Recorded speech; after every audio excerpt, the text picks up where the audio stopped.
थोड़ा बताइए हुआ। नहीं बेटा शांत रहो। हेलो నమస్తే వెల్కమ్ టు సత్యాగ్రహి. పెహల్గాం దాడితో భారత్ పాకిస్తాన్ మధ్య యుద్ధ వాతావరణం కనిపిస్తోంది. బైసరన్ వ్యాలీలో ముష్కరులు ఒక్కసారిగా తెగబడడంతో 26 మంది సామాన్యులు ప్రాణాలు కోల్పోయిన పరిస్థితి. దీంతో ఆపరేషన్ సింధూర్ మొదలుపెట్టింది కేంద్ర ప్రభుత్వం. రాత్రికి రాత్రే దాడి చేసి పాకిస్తాన్లో దాక్కున్న ఉగ్రవాదులను హతమార్చేసింది.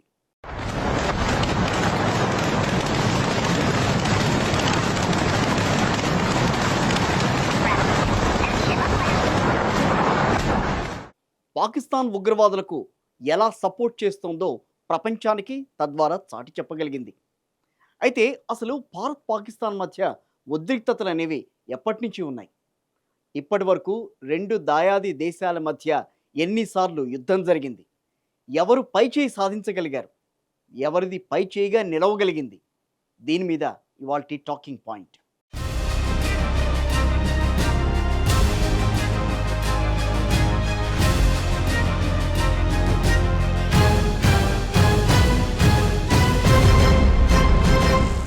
(1947) భారతదేశానికి స్వాతంత్ర్యం వచ్చింది. అప్పుడే దేశ విభజన జరిగింది. దేశ విభజన తర్వాత భారత్ పాకిస్తాన్ మధ్య అనేక యుద్ధాలు, ఘర్షణలు చోటు చేసుకున్నాయి. అందులో ముఖ్యమైనది 1971. ఆ యుద్ధాన్ని మినహాయిస్తే మిగిలిన ప్రధాన ఘర్షణలన్నింటికీ కశ్మీర్ కశ్మీర్ కశ్మీర్ ఇదే ప్రధాన సమస్య. కశ్మీర్తో పాటు భారత్ లోపల కూడా కల్లోలం సృష్టించాలన్న పాకిస్తాన్ దుర్బుద్ధే ఉగ్రవాదానికి అసలు రీజన్గా ఇప్పటి వరకు నిలుస్తూ వచ్చింది.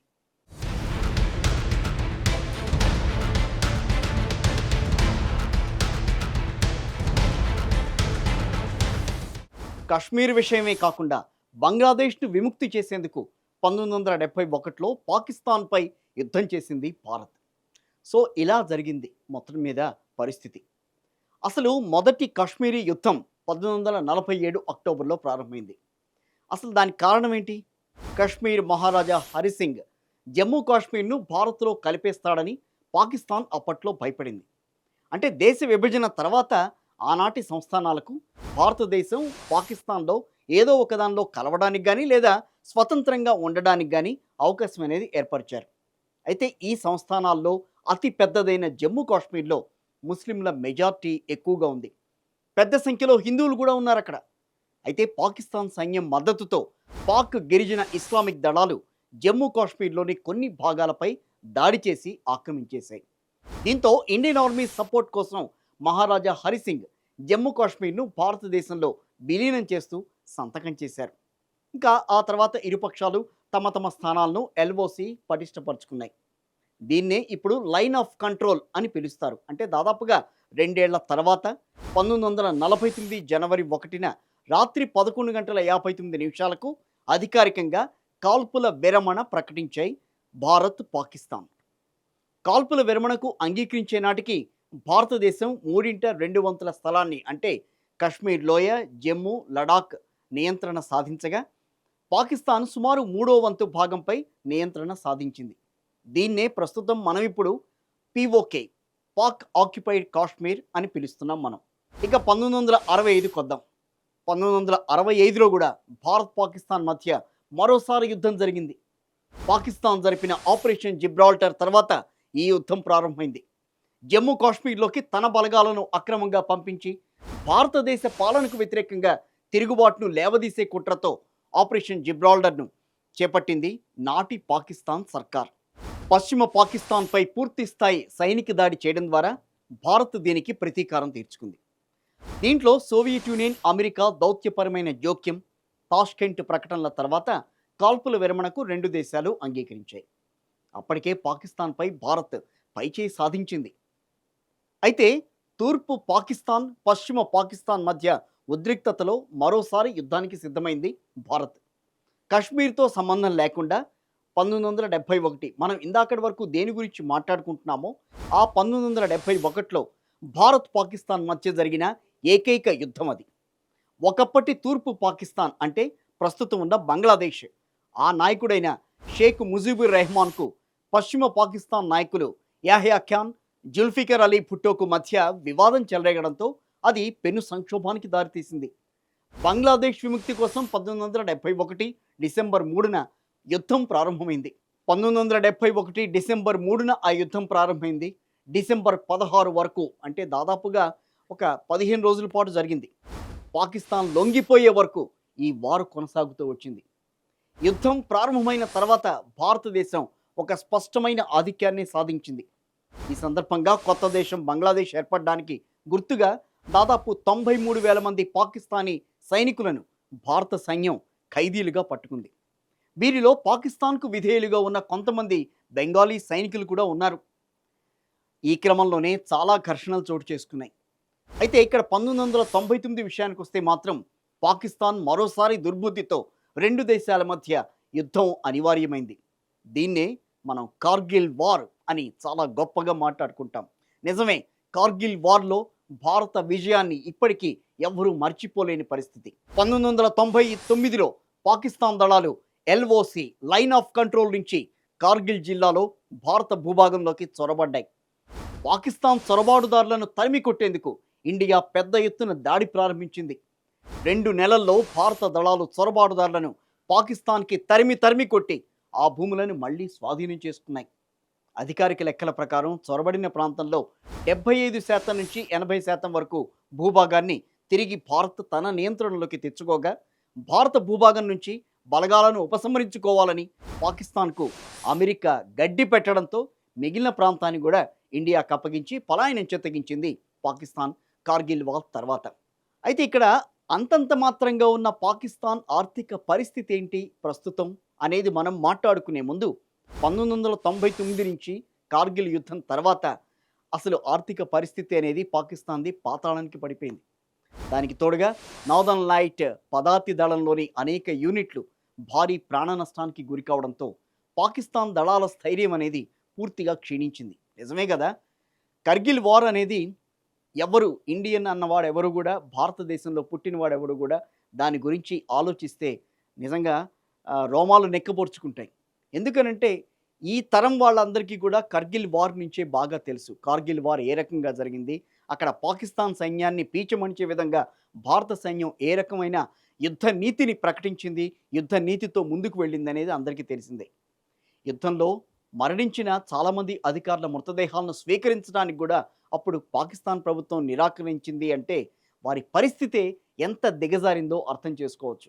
సరే, మనం ఇప్పుడు మాట్లాడుకుంటోంది పాకిస్తాన్లో వాళ్ళ ఆర్థిక పరిస్థితి గురించి. పాకిస్తాన్ ఉత్తర ప్రాంతం విషయానికి వద్దాం. అక్కడ ప్రజలు తమ సొంత ప్రభుత్వంపై తీవ్రంగా ఆగ్రహాన్ని వెలిబుచ్చారు. పెద్ద ఎత్తున నిరసనలు చేపట్టారు. ఓ పక్కేమో ఆర్థికంగా కుంగిపోయిన పరిస్థితి, మరోవైపు నుంచి పాకిస్తాన్లోని పశ్చిమ ప్రాంతం నుంచి వాళ్ళకు ఎదురవుతున్న ఘర్షణలు. మొదట్లో పాకిస్తాన్ తన సైనికుల మరణాల లెక్కలను చాలా వరకు ఒప్పుకోలేదు. కానీ ఆ తర్వాతి కాలంలో దాదాపుగా 4,000 మంది పాకిస్తానీ సైనికులు మరణించారని, పాకిస్తాన్ ఈ యుద్ధంలో ఓడిపోయిందని నవాజ్ షరీఫ్, పాకిస్తాన్ ప్రధాని నవాజ్ షరీఫ్ చాలా లేటుగా అంగీకరించారు. 1999 జూలై చివరి నాటికి కార్గిల్ జిల్లాలో అధికారికంగా కాల్పులు మొత్తం ఆగిపోయాయి. ఈ యుద్ధం పాకిస్తాన్ సైన్యానికి ఒక పెద్ద ఓటమిని మిగిల్చిందని చెప్పుకోవాలి. ఆ తర్వాత మళ్ళీ పాకిస్తాన్ కాల్పులకు తెగబడింది. పాకిస్తాన్ ప్రేరేపిత ఉగ్రవాదులు యూరీ సెక్టర్లో దాడులు చేశారు. మరోసారి పెద్ద ఎత్తున ఉద్రిక్తతలు చెలరేగాయి ఈ యూరీలో జరిగిన సంఘటన తర్వాత. పాకిస్తాన్ సపోర్టుతో 2016లో భారత సైనికులపై టెర్రరిస్టులు ఒక్కసారిగా దాడికి తెగబడ్డారు.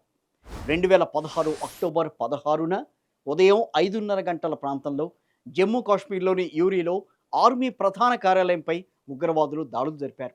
కేవలం 3 నిమిషాల వ్యవధిలోనే ఉగ్రవాదులు 15కు పైగా గ్రెనేడ్లను శిబిరం పైకి విసిరారు.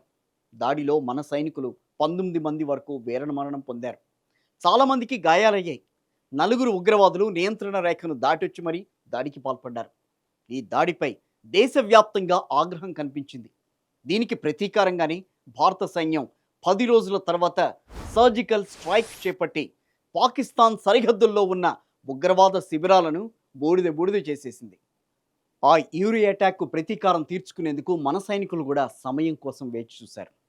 అదను చూసి పాకిస్తాన్ సరిహద్దుల్లో ఉగ్ర శిబిరాలపై సర్జికల్ స్ట్రైక్కు దిగారు. సెప్టెంబర్ 28, 29 రాత్రి ఈ సర్జికల్ స్ట్రైక్ జరిగింది. మూకుమ్మడిగా వైమానిక దాడి చేసి అనేక శిక్షణా శిబిరాలను నేలమట్టం చేశారు. పాకిస్తాన్ భూభాగంలో అనేక ఉగ్రవాదుల లాంచ్ ప్యాడ్లను కూడా ధ్వంసం చేశారు. మొత్తంగా దాడి ప్రణాళికతో చేపట్టారు. దీని గురించి పాకిస్తాన్ సైన్యానికి వీసమెత్తంత కూడా తెలీదు అనంటే దాంట్లో అతిశయోక్తి లేదు. అంత జాగ్రత్తగా ఆపరేషన్ చేపట్టి విజయం సాధించింది ఇండియన్ ఆర్మీ, రా, మిలిటరీ ఇంటెలిజెన్స్. ఈ మిషన్లో ఉగ్రవాదుల ప్రతి కదలికను జాగ్రత్తగా పర్యవేక్షించాయి. ఉదయాన్నే ఆపరేషన్ పూర్తి చేసిన తర్వాత భారత సైన్యం తిరిగి వచ్చేసింది. దాడిలో 38 మంది ఉగ్రవాదులు మరణించినట్టుగా భారత సైన్యం ప్రకటించింది. 2019లో కూడా ఉగ్రవాదులు రెచ్చిపోయారు. 2019 ఫిబ్రవరి 14న పుల్వామాలో సిఆర్పిఎఫ్ జవాన్లు వెడుతున్న కాన్వాయ్ని తీవ్రవాదులు పేల్చేశారు. ఈ పేలులో దాదాపు 40 మంది జవాన్లు అమరులయ్యారు. దీనిపై దేశవ్యాప్తంగా ఆగ్రహవేశాలు వ్యక్తమయ్యాయి. సార్వత్రిక ఎన్నికలకు ముందు ఈ ఉగ్రదాడి జరగడంతో రాజకీయాలు వేడెక్కాయి. ఇది జరిగిన సరిగ్గా 12 రోజుల కంటే 2019 ఫిబ్రవరి 26న భారత వైమానిక దళానికి చెందిన మిరాజ్ 2000 విమానం రాత్రి సమయంలో ఎల్ఓసిని దాటి పాకిస్తాన్ వైపు ఉన్న బాలాకోట్లో జైషే మహమ్మద్ శిక్షణా శిబిరాలపై సర్జికల్ స్ట్రైక్ చేసింది. పాకిస్తాన్ ఈశాన్య ప్రాంతమైన ఖైబర్ పంక్తువా తీవ్రవాదుల అడ్డాను తునాతునుకలు చేసేసింది. దాడిలో చాలామంది తీవ్రవాదులు చనిపోయినప్పటికీ పాకిస్తాన్ ఈ విషయంలో మాత్రం మెన్నకుండిపోయింది. మరుసటి రోజు ప్రతీకారం తీర్చుకునే ప్రయత్నం కూడా పాకిస్తాన్ చేసింది. పాకిస్తాన్కు చెందిన F-16 యుద్ధ విమానాన్ని భారత వైమానిక దళానికి చెందిన MiG-21 ఒక్కసారిగా కూల్చేసింది. పాకిస్తాన్ కూడా మన MiG-21 విమానాన్ని కూల్చేసి వింగ్ కమాండర్ అభినందన్ను అరెస్టు చేసింది. అయితే 3 వైపుల నుంచి వచ్చిన ఒత్తిడి కారణంగా ఆ ఒత్తిడికి తలొగ్గి పాకిస్తాన్ ప్రభుత్వం 2 రోజుల తర్వాత అభినందన్ను క్షేమంగా భారత్కు అప్పగించేసింది. సో భారత్ ఎప్పటికప్పుడు లాగిపెట్టి కొట్టినట్టుగా సమాధానం ఇస్తూనే ఉంది. అయితే ఎక్కడ సిగ్గనేది లేని పాకిస్తాన్ మరోసారి భారత్ పైకి ఉగ్రవాదులను ఉసిగొల్పింది. మొన్న జరిగిన దాడే అందుకు ప్రత్యక్ష నిదర్శనం. ఏప్రిల్ 22 జమ్మూ కాశ్మీర్లోని పెహల్గాం టూరిస్టులపై అటాక్ చేసిన ముష్కర్లు 26 మందిని బలి తీసుకున్నారు. సైన్యానికి సమాధానం చెప్పే దమ్ము లేక అమాయకుల ప్రాణాలు తీసుకోగలిగారు.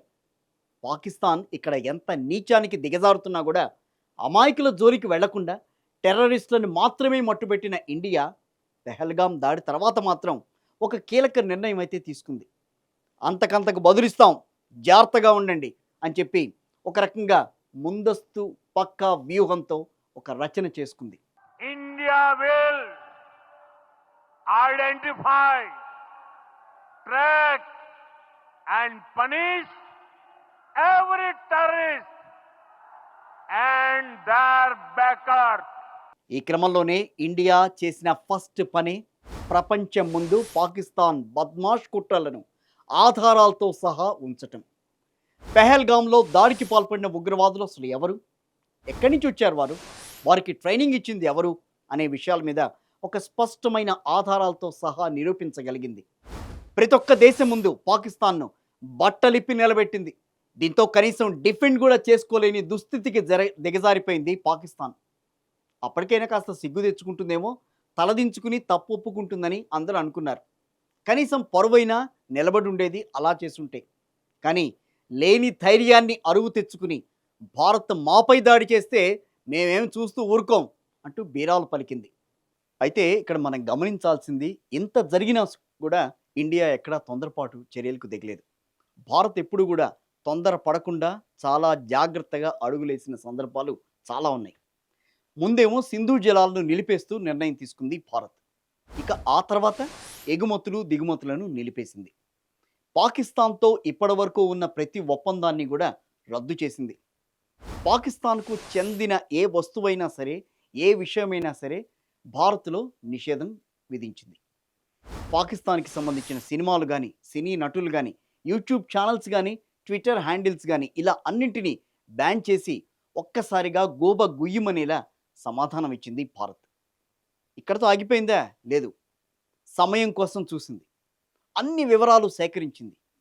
అసలు పెహల్గాం దాడికి సంబంధించి పాకిస్తాన్ ప్రమేయం ఎంతవరకు ఉంది, దాంట్లో ఆ ఉగ్రవాదుల ప్రమేయం అందరికీ తెలిసిందే కాబట్టి వాళ్ళని ఉసిగొల్పింది ఎవరు, ఏ రకంగా ఉసిగొలిపారు, ఎంతమంది వెనకాల ఉన్నారు, వీళ్ళందరినీ కూడా ఒక్కసారిగా దానికి సంబంధించిన వివరాలన్నీ సేకరించింది భారత ప్రభుత్వం. అదను చూసి పాకిస్తాన్ను మరోసారి చావు దెబ్బ కొట్టింది. ఎంతలా అంటే పాకిస్తాన్లోని కీలక నగరాలపై రాత్రికి రాత్రే దాడి చేసి ఒక గట్టి వార్నింగ్ ఇచ్చింది. భారత్ అంటే ఇది అని చెప్పి లాహోర్లో ఉగ్రవాదుల శిబిరాలను పేల్చేసింది. పదుల సంఖ్యలో టెర్రరిస్టులను వారి అడ్డాలోనే హతమార్చేసింది. నువ్వు ఎవరైనా సరే, ఎక్కడున్నా సరే, నీ ఇంట్లో పడుకున్నా, నీ చుట్టూ వందల మంది కాపలా కుక్కలు ఉన్నా వదిలేది లేదు, నిన్ను అంతం చేసే వరకు తగ్గేది లేదన్నట్టుగా టెర్రరిస్టులపై భారత సైన్యం విరుచుకుపడింది. నిద్రిస్తున్న వారిని శాశ్వత నిద్రలోకి నెట్టేసింది. కళ్ళు తెరిచేలోపే కాటికి పంపించేసింది. ఇండియా సైన్యం నుంచి ఏ బంకర్, ఏ కాపలా కుక్క వారిని కాపాడలేకపోయింది. ఏవైతే ఇంపార్టెంట్ అడ్డాలు అని ఉగ్రవాదులు భావిస్తూ వస్తున్నారో అక్కడే వాళ్ళను చావు దెబ్బ కొట్టింది భారత్. దట్ ఈజ్ ఇండియా అని నిరూపించింది. అదే ఆపరేషన్ సింధూర్. భారతీయ ఆడబడుచుల బొట్టు చెరిపేసి సునకానందం పొందాలనుకున్న పాకిస్తాన్కు ఒక చెంపపెట్టుల సింధూర్ని వారి పాలిట రక్త సింధూరంగా మార్చింది ఇండియా. అది కూడా ఇద్దరు లేడీ శివంగులతో పాక్ పీచమణి చేసింది. అందులో ఒకరు వింగ్ కమాండర్ వ్యోమికా సింగ్, ఇంకొకరు కల్నల్ సోఫియా ఖురేషి. వీళ్ళిద్దరి గురించి మనం ఇప్పుడు మాట్లాడుకోబోతున్నాం. ఆపరేషన్ సింధూర్లో వాళ్ళు ఏ రకంగా పాల్గొన్నారు, ఆపరేషన్ సింధూర్ను వాళ్ళు విజయవంతంగా ఏ రకంగా ముందుకు తీసుకువెళ్లారు, దాని గురించి చెప్పబోతున్నా. ఆపరేషన్ సింధూర్ని విజయవంతంగా చేపట్టి జయహో మహిళా శక్తి అని నినదించేలా చేశారు. పాకిస్తాన్తో పాటుగా పాక్ ఆక్యుపైడ్ కాశ్మీర్లో లష్కరే శిక్షణా కేంద్రం, జైషే ఆయుధాగారం, హిజ్బుల్ బంకర్లు, మసూద్ ఇల్లు, ఇలా 9 ఉగ్రవాద స్థావరాలపై నిఘా పెట్టి అటాక్ చేసినట్లు ఈ లేడీ శివంగులు తర్వాత వివరించారు. ఒక్కసారిగా వాళ్ళు చెప్పిన దానికి అందరూ హతాశులయ్యారు. ఏంటి, ఎలా జరిగింది, ఇది ఎలా చేయగలిగారు అని చెప్పి. పెహల్గాం దాడికి మేమే సమాధానం చెప్పాం అని గర్వంగా వాళ్ళు ప్రపంచానికి చాటి చెప్పారు. కనీసం అప్పటికైనా సరే పాకిస్తాన్ కొంతన్నా మారుతుందా, అసలు మారగలుగుతుందా అని చెప్పి అందరూ అనుకున్నారు. నిజంగానే పాకిస్తాన్ అక్కడికైనా ఆగిపోయి ఉంటే కనుక ఆ తర్వాత మరింత దిగజారే పరిస్థితి, అంటే ప్రస్తుతం మనం చూస్తున్న పరిస్థితి ఆ దేశానికి ఉండేది కాదేమో. ఎందుకనంటే ఏదో చూపించుకోవాలని భారత్ పైకి దాడికి ప్రయత్నించింది పాకిస్తాన్. చైనా నుంచి, టర్కీ నుంచి వారి కాళ్ళు గడ్డాలు పట్టుకు తెచ్చుకున్న ఆయుధాలతో దాడికి దిగింది. భారత్లో 15 నగరాలపైకి డ్రోన్లను పంపించింది. వాటిని సమర్థవంతంగా తిప్పికొట్టింది మన సైన్యం. డ్రోన్లనే కాదు, వాటి వెంట వచ్చిన F-16 ఫైటర్ జెట్లను కూడా తునాతునుకలు చేసేసింది. అంతేకాదు, మేము దాడి చేస్తే ఎలా ఉంటుందో చూపిస్తామంటూ చిన్న ఝలక్ కూడా ఇచ్చింది భారత్. పాకిస్తాన్లో 9 నగరాలపై అటాక్ చేసింది. సక్సెస్ఫుల్గా వాటితో పాకిస్తాన్లో పేలుళ్లు జరిపింది. ఈ ఒక్క దెబ్బతో ఏకంగా పాకిస్తాన్ ప్రధాని అజ్ఞాతంలోకి పారిపోయాడు. అంతకంటే చాలా రోజుల ముందే పాకిస్తాన్ ఆర్మీ చీఫ్ కూడా అడ్రస్ లేకుండా పోయాడు. అది అందరికీ తెలిసిందే. ఈ వీడియో చేసే టైంకి 42 గంటలైంది. భారత్ పాకిస్తాన్ మీద విరుచుకుపడుతున్న సందర్భం స్టార్ట్ అయిన దానికి. మరి ఇంకా ఏం జరిగే అవకాశం ఉంటుంది? పూర్తి స్థాయి యుద్ధానికి దారితీస్తుందా, లేక 1-2 మేజర్ ఇన్సిడెంట్స్ జరిగిన తర్వాత ఇది ఆగిపోతుందా అన్నది పూర్తిగా ఇది పాకిస్తాన్ మీదే ఆధారపడింది. ఎందుకంటే పూర్తి స్థాయి యుద్ధం అంటూ జరిగితే కనుక ఆర్థికంగా అటు పాకిస్తాన్కి ఇటు ఇండియాకి 2 దేశాలకి కూడా కష్టమే. ఇది మనం ఒప్పుకోవాల్సి తీరాల్సిన అంశం ఇది. ఎందుకనంటే యుద్ధాన్ని మొదలు పెట్టడం ఈజీనే, కానీ దాన్ని కొనసాగించడం లేదా ఆపటం అంత ఈజీ కాదు. పూర్తి స్థాయి యుద్ధం అంటూ చేయాలనంటే ఆర్థికంగా ఇటు 2 దేశాలకు కూడా నష్టమే. ఈ విషయాన్ని మాత్రం మనం ఒప్పుకోవాలి. ఎందుకంటే భారత్ లాంటి అభివృద్ధి చెందిన దేశం పాకిస్తాన్ ఏ స్టేజ్లో ఉందో మనందరికీ తెలుసు. మనం సూపర్ పవర్ కాబోతున్నాం. ప్రస్తుతం 3rd స్టేజ్లో ఉన్నాం మనం. అంటే మొత్తం ప్రపంచంలో 3వ అతిపెద్ద ఆర్థిక వ్యవస్థ ఇండియా. సో ఆర్థిక వ్యవస్థ ఇండియా అని చెప్పి మనం ఈ టైంలో ఉన్నప్పుడు మనం ఒక దేశంతో ముందుకు వెళ్తున్నాం అని అంటే మన ఆర్థిక వ్యవస్థ కూడా మనకి చేదోడు వాదోడుగా ఉండాలి. నిజమే, మనం చేదోడు వాదోడుగా మనకు ఆర్థిక వ్యవస్థ ఉండొచ్చు, కానీ నష్టం అనేది మాత్రం 2 దేశాల మీద ఉంటుంది. ఇండియా పాక్ యుద్ధ వాతావరణం నేపథ్యంలో దేశంలో అందరి నోట ఒక్కటే మాట, సెల్యూట్ టు ఇండియన్ ఆర్మీ. గత నెల ఏప్రిల్ 22న కాశ్మీర్లోని పెహల్గాం ప్రాంతంలో జరిగిన ఉగ్రమూకల దాడిలో అమాయకులైన 26 మంది హిందూ పురుషులు ప్రాణాలు కోల్పోయారు. వారిని తమ కుటుంబ సభ్యుల కళ్ళ ముందే కాల్చి చంపి ఆ మహిళల సింధూరాన్ని దూరం చేశారు ఉగ్రవాదులు. అయితే నాడు ఆ అన్యాయాన్ని నిలదీసిన ఓ బాధిత మహిళతో ఆ ఉగ్రవాదులు చెప్పిన ఒక్క మాట నేడు పాకిస్తాన్కు యుద్ధ భయం అంటే ఏంటో రుచి చూపించిందని అంటున్నారు. ఇండియన్ ఆర్మీ పవర్ ఏంటో దాయాది దేశానికి మరోసారి తెలిసొచ్చేలా చేసింది. ఇప్పుడు ఆ ఒక్క మాట సోషల్ మీడియాలో తెగ ట్రెండ్ అవుతోంది. అసలేంటో చూద్దాం. ఆ బాధిత మహిళ నా భర్తతో పాటుగా నన్ను కూడా చంపేయండి అనంది. ఉగ్రముక్కలు ఏమన్నాయి? లేదు, నిన్ను చంపం, వెళ్ళి మీ మోదీకి చెప్పుకోండి అంది. భారతీయులు ప్రస్తుతం మాట్లాడుతుంది అదే. అవును, మా మోడీకి చెప్పుకున్నాం, ఆయన మీకోసం S-400 సుదర్శన్ చక్ర INS విక్రాంత్ పంపించారు. మోదీకి చెబితే ఏమవుతుందిలే, మహా అయితే దాడిని ఖండిస్తూ ప్రపంచ దేశాల ముందు మరోసారి ఆ ఉగ్రవాదులను పెంచి పోషిస్తున్న పాకిస్తాన్ను దోషిగా నిలబెడతారు. మళ్ళీ శాంతి శాంతి అంటూ అదే ఓర్పు అదే సహనంతో మౌనంగా ఉంటారు అని ఆశించారు ఆ దుర్మార్గులు. అయితే ఆ ఓర్పుకి ఒక ఎక్స్పైరీ డేట్ అనేది ఉంటుంది, ఆ సహనానికి ఓ పరిధి ఉంటుందని, ఆ శాంతికి ఒక ఆయుధం వస్తుందని ఉగ్రవాదులతో పాటుగా పాకిస్తాన్కి తెలిసొచ్చేలా ఆపరేషన్ సింధూర్తో భారత ఆర్మీ ఈ పాకిస్తాన్ ఉగ్రవాదానికి గట్టిగా బదులు చెప్తోంది. దీంతో కంగుతిన్న పాకిస్తాన్ ఇప్పుడు తన గోడి ఎవరికి చెప్పుకోవాలో దిక్కుతోచక లబోదిబోం అంటోంది. కింద పడ్డా పైచేయి మాదే అన్నట్టుగా పాక్ ఆర్థిక పరిస్థితి కటిక దరిద్రంలో ఉన్నప్పటికీ భారత్ మీద యుద్ధం చేయడానికి కవ్వింపు చర్యలకు పాల్పడి ఇప్పుడు భారీ మూల్యం చెల్లించుకుంటోంది పాకిస్తాన్. భారత సరిహద్దు ప్రాంతాల్లో రాత్రి డ్రోన్లతో పాకిస్తాన్ సైన్యం చేసిన విచక్షణారహిత దాడులను భారత వాయుసేన కానీ భారత సైనికులు కానీ సమర్థవంతంగా తిప్పికొట్టగలిగారు. ఈ దాడుల నియంత్రణలో భారత ఆర్మీ వినియోగించిన S-400 INS విక్రాంత్ సుదర్శన్ కీలక పాత్ర పోషించినట్టు అధికారిక వర్గాలే చెప్తున్నాయి. ముఖ్యంగా S-400 గురించి మనం కొంత మాట్లాడుకుందాం. ఈ క్షిపణి రక్షణ వ్యవస్థ అత్యంత కీలకమైన పాత్ర పోషించింది. 2018 అక్టోబర్లో రష్యా నుంచి భారత్ ఈ S-400ను కొనుగోలు చేసింది. దాదాపుగా 400 కిలోమీటర్ల దూరంలో ఉన్న లక్ష్యాన్ని కూడా ఛేదించగలదు. ఈ క్షిపణి ప్రయోగంతో భారత ఆర్మీ పాకిస్తాన్ దాడులను భారత భూభాగంలో పడకుండా ఆపగలిగింది. వాళ్ళు ఎటువంటి దాడులు చేసినా సరే, అంటే డ్రోన్లతో విరుచుకు పడదామని ప్రయత్నం చేసినా సరే, వాటన్నిటినీ నిరోధించగలిగింది S-400. ఈ క్షిపణి ప్రయోగంతోనే భారత ఆర్మీ పాకిస్తాన్కు సంబంధించిన దాడులను భారత భూభాగంలోకి రానీయకుండా ఆపగలిగింది. అదేవిధంగా వాటిని నిర్వీర్యం కూడా చేయగలిగింది. అయితే వీటి కొనుగోలు విషయంలో మాత్రం ఆ రోజు మోడీ తీసుకున్న చొరవ తెగింపు నేడు దేశాన్ని కాపాడిందంటూ మోడీపై ప్రశంసలు వెల్లువెత్తుతున్నాయి. పాకిస్తాన్ చైనా నుంచి దిగుమతి చేసుకున్న యుద్ధ విమానాలను సైతం భారత డిఫెన్స్ సిస్టమ్ మట్టి కరిపించిందనే చెప్పాలి. దీంతో ఇన్నాళ్లుగా దేశ ప్రజల నుంచి ట్యాక్స్ల రూపంలో వసూలు చేసిన మొత్తాన్ని మోడీ సింహభాగం డిఫెన్స్ సిస్టమ్ బలోపేతానికి వెచ్చించారు అనే విమర్శలకు కూడా సరైన సమాధానం దొరికినట్టే అయింది. ఈ నేపథ్యంలోనే భారత్ మాతాకి జై, జై హింద్ నినాదాలతో దేశమంతా హోరెత్తుతున్న పరిస్థితి. ఇది వాటి టాకింగ్ పాయింట్.